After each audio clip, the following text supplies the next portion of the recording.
En el nombre del Padre, del Hijo y del Espíritu Santo. Amén. Bendecido día, hermanos, para este viernes 20 de agosto. Escuchamos el Evangelio según San Mateo, ahora en los capítulos 22, del 34 al 40.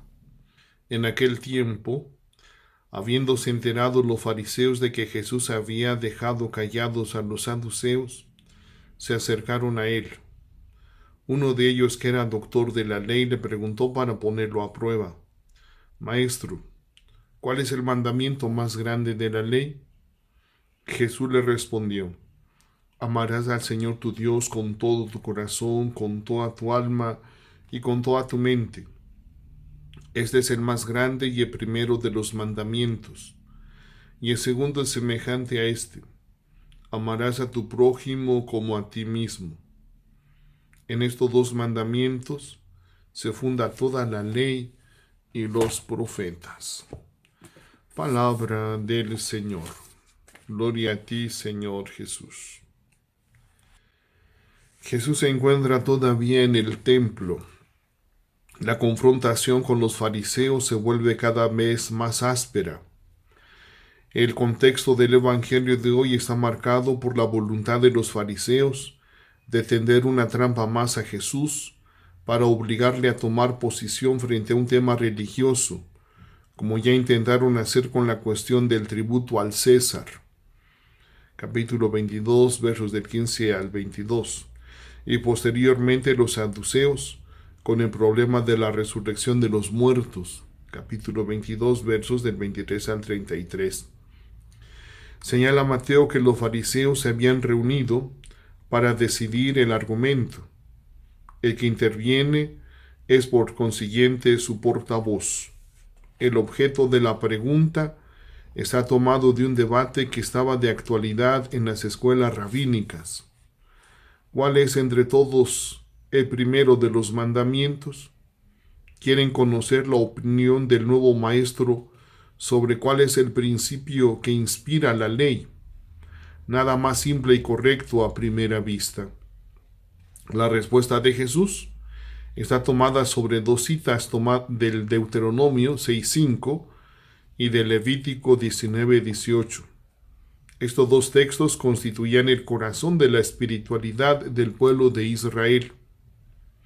El primero, el mandamiento del amor total a Dios, estaba escrito en las jambas de las puertas, bordado en las mangas, y era recitado por la mañana y por la noche, para que estuviera siempre presente en el ánimo del creyente, como celebración continua de la alianza. El auditorio no podía dejar de estar de acuerdo. La novedad que aporta Jesús se encuentra en los versículos 39 y 40. Se trata del vínculo o la unión entre el amor a Dios y el amor al prójimo, a los que declara inseparables y de igual importancia. Por otra parte, está la relación del mandamiento del amor con toda la revelación bíblica de la voluntad de Dios con su pueblo. Los dos mandamientos constituyen el punto de apoyo, el centro donde brota todo lo demás, el que ilumina, purifica y transforma todo. Una ley tiene valor si está penetrada por el amor. Las buenas obras tienen valor en la medida en que son obras de amor a Dios y al prójimo.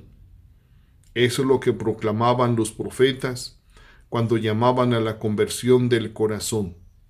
Jesús lo puede afirmar porque conoce al Padre. Él no ha venido a abolir la ley, sino a darle cumplimiento. Por consiguiente, es su intérprete autorizado y el realizador de la ley de vida expresada en la voluntad del Padre. Lo mostrará en su entrega en la cruz. El conflicto se convierte cada vez más en lugar de revelación y en acontecimiento formativo para los suyos. Ciertamente, hermanos, este mandamiento nunca va a pasar de moda. Y todavía muchos hermanos nuestros cristianos, o que nos decimos cristianos, Tal vez no lo hemos comprendido aún. Más de una persona he escuchado que dice que mientras estén bien con Dios, a los demás no les importa. Que mientras estén bien con Dios, al prójimo no le importa. Y sabemos que están en un error. Si decimos que amamos a Dios, necesariamente tenemos que amar a nuestro prójimo, hacerle el bien a todos, sin discriminación o sin distinción, porque la novedad de Cristo es que une todos los mandamientos: amar a Dios y amar al prójimo. No podemos separarlos. Tal vez sería más cómodo, por una parte, decir que amo a Dios, que lo quiero, que le ofrezco aquí sacrificios, que hago tal cosa por Dios, pero al hermano no soy capaz de hacer algo por el hermano y por el más necesitado tampoco. Así que pidámosle al Señor que estos mandamientos, el amor a Dios y el amor al prójimo, van muy unidos. Se compara como las vías o los rieles del tren. Van unidos para que el tren pueda caminar. Así que pidámosle al Señor que nos ilumine, nos ayude, podamos comprender estos dos mandamientos, y en la medida que decimos que amamos a Dios, en esa medida tenemos que amar a nuestro prójimo. Pues pidámosle al Señor nos ilumine, nos ayude y podamos lograr vivir de la mejor manera este mandamiento del amor en su doble vertiente, a Dios y al prójimo. Bendecidos, hermanos.